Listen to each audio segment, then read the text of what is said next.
Question. 120 metre લાંબી train થાંભલાને 12 સેકન્ડમાં પસાર કરે છે.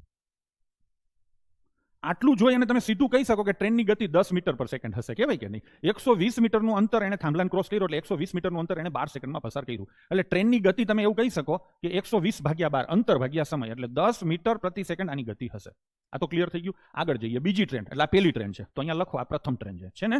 બીજી ટ્રેન કે જેની લંબાઈ એની એ જ છે એટલે 120 જ છે, બેયની લંબાઈ સરખી છે, પણ વિરુદ્ધ દિશામાં મુસાફરી કરે છે. એટલે પહેલી ટ્રેન આમથી આવતી હોય તો બીજી ટ્રેન એની સામે આવે છે અને એ પ્રથમ ટ્રેનને 8 સેકન્ડમાં પસાર કરે છે. એટલે કે બંને ટ્રેન એકબીજાને 8 સેકન્ડમાં પસાર કરે છે. તો બીજી ટ્રેનની ઝડપ શોધો.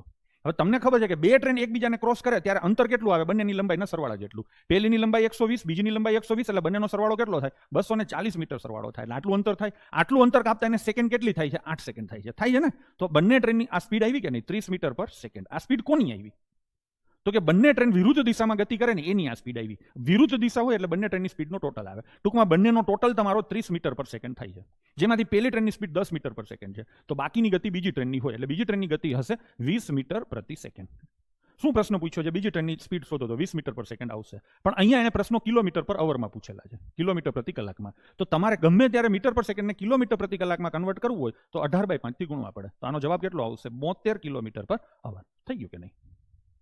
જેને આ પ્રકારના દાખલાઓ ન આવડે, અથવા તો આ દાખલો થોડોક અઘરો કહેવાય, હેલો ના કહેવાય, સીધો નથી મળ્યો, મેં 2-3 કામ કર્યા ને ત્યારે જવાબ મળ્યો છે.